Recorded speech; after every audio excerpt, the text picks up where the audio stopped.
Rush hour is underway. 124 million Americans traveling the roads and millions of people learning of a new warning about their cars. 2.7 million older Jeeps with fuel tanks that reportedly can lead to gasoline fires in a rear-end collision. Tonight, the government requesting that Chrysler issue a giant recall. Chrysler saying no. So what does this mean for everyone driving? ABC's Lisa Stark has been investigating this issue for 3 years, and tonight she has the facts.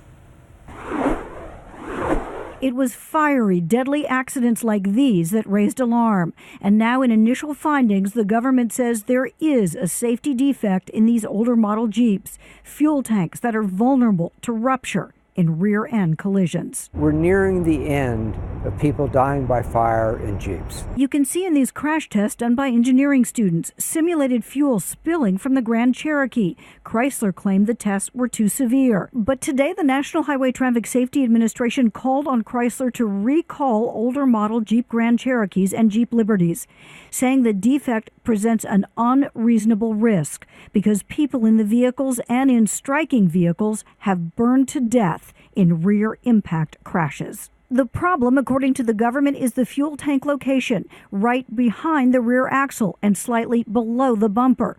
Chrysler moved the tank in later models, it says, for design reasons. Janelle Emery has been waging a campaign against the Jeeps after a horrific rear-end smash-up last October.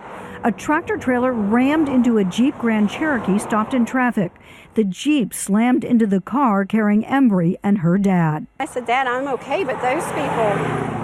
And I was just crying hysterically. There was a small fire growing in the back of the Jeep. He immediately ran over. Doors were jammed. He busted the window out with his hands. Janelle's father pulled out an 18-year-old but could not rescue the boy's badly injured mother or friend. The fire spread too fast. Something has to be done. It can't be done soon enough. But Chrysler is refusing the recall, insisting the government's 3-year-long investigation is based on an incomplete analysis. The automaker says the vehicles are safe and are not defective. We believe that after Chrysler has a little time to think about this, see the public reaction, that they'll do the right thing and they'll recall the Jeeps. Janelle, who can still find remnants of that night on this Virginia highway. Seeing it here burned to ashes is really, it's just really moving and so sad. Vows to continue pushing for that recall. Now, safety advocates say this could be one of the most significant recalls in decades because of the death toll involved. As we said, the government estimates at least 51 people killed in rear-end crashes involving these older Jeeps. Diane? Lisa, and what if Chrysler continues to say no?